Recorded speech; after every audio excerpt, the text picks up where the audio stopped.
Pre-Waiver scheme hengtai Students Union of Various Provincial College of Kokrazar District under Government of Assam ni banjainiaw Kokrazarआव हानजासुनाय हाबाफारि लादों।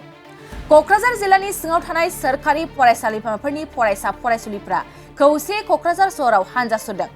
BPL थाखोनि फरायसाफोरनो रेहायनि थाखाय सुंजाबना होनाय आसाम सरकारनि प्रि-वेभार स्किमनि बिथांखिखौ मोननायनिफ्राय फरायसाफ्रा जानगाराव थानो गोनां जानायखौ लानानै फरायसाफ्रा गोख्रों खुद्रिसारदों। बीपीएल थाखोनि फरायसाफोरनो आसाम सरकारा सुंजाबना होनाय प्रि-वेभार स्किम बिथांखिखौ सिगांनि सेमेस्टार आनजादफ्राव फेल जानाय फरायसाफ्रा मोननो हायाखै थामहिनबा सिगांनि आनजादाव साबजेक्ट बेक थानाय फरायसाफ्रा गासै फिसखौनो होनांजोबनांगौ होननानै हायार एडुकेशन डिपार्टमेन्ट अफ आसामनिफ्राय नटिस फैनायखौ लानानै बेनि हेंथायै गोख्रों खुद्रिसारदों कक्राझार जिल्लानि गुबुन गुबुन सरकारि फरायसालिमाफोरनि फरायसाफ्रा। कक्राझार सरकारि फरायसालिमानि लांगोनानिफ्राय कक्राझार जिल्ला बेंगिरिनि मावख'सिम फरायसाफोरनि बे हानजा सुरनाय कक्राझार सरकारि फरायसालिमा, सेरफांगुरि जनता सरकारि फरायसालिमा, कक्राझार हिनजावसा सरकारि फरायसालिमा, कक्राझार कमार्स फरायसालिमा आरो कक्राझार बिगियान फरायसालिमाफोरनिफ्राय गोबां फरायसाफ्रा मैखोमै बाहागो लायो। बे जेंनाखौ सुस्रांनांगौनि थाखाय जिल्ला बेंगिरि प्रदीप कुमार देबिडीनि आखायाव गांसे गोसोखां बिलाइबो गथायो। प्रग्राम लानाय जादों। बे रिलिखौहाय जों मानि थाखाय लानाय जादों होनोब्ला मोनसे आसाम गभर्नमेन्टनिफ्राय मोनसे नटिफिकेसन ओंखारदों। बे नटिफिकेसना जाबाय प्रि वेभार स्किम। बेयाव होनाय दं जाय बेक स्टुडेन्ट जागोन, जाय एरिया थागोन बिसोरो माने फुल पेमेन्ट होनांनाय जागोन। बेनि थाखायनो जों दा मोनसे धरना हाबाफारि लादों आरो बे धरनानि गेजेरजों जाहाथे जोंनि प्रब्लेमा सुफुंजागोन जों बेखौनो मिजिंथिबाय। जोंनि मेन उद्देश्यआनो बेनो जानाखि जोंना डाइरेक्टर अफ हायार एडुकेशन आसामनिफ्राय दाख्लै नटिस फैदों।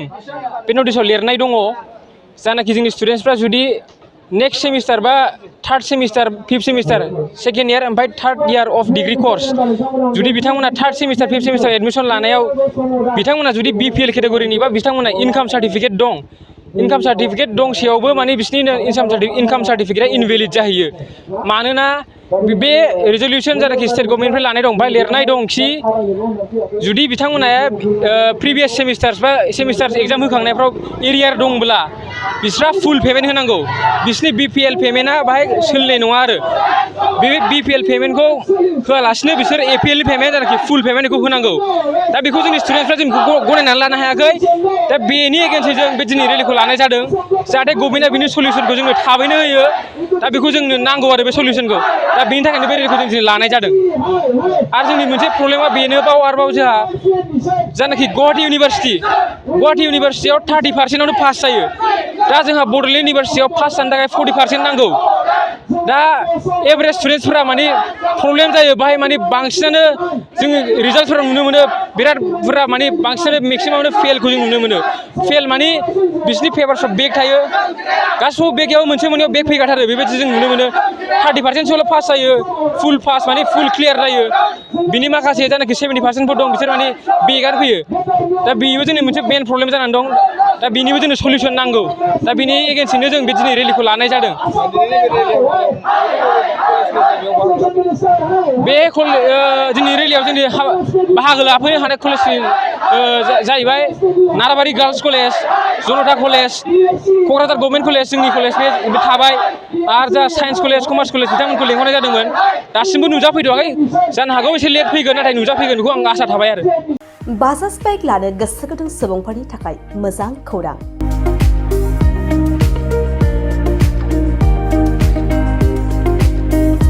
क'क्राझार जिल्लानि सेरफांगुरियाव थानाय पंका एन्टारप्राइज बाजाज श'रुमआ इन्डिपेन्डेन्स डेनि स्पेशेल अफारखौ लानानै फैदों।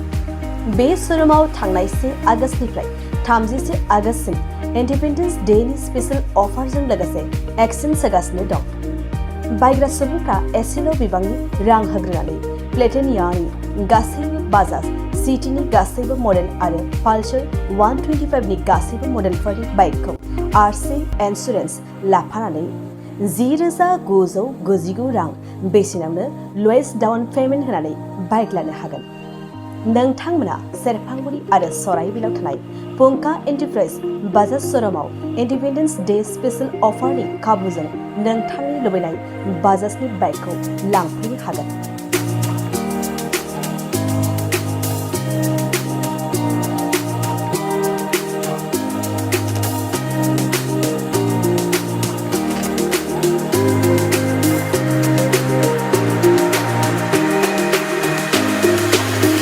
खाबुफोरा जादों 5 लिटार पेट्रल फ्री गंसे हेलमेट फ्री बाइक बायगिरिफोरनो 1000 रां केशबेक हरफिननाय जागोन जुदि नोंथांमोना गोसो दंब्ला आबुङै मिन्थिबावनो थाखाय नैबे मबाइल नम्बर 9395303476 आरो 9101547892 आव थोंजों सोलायलांनो हागोन।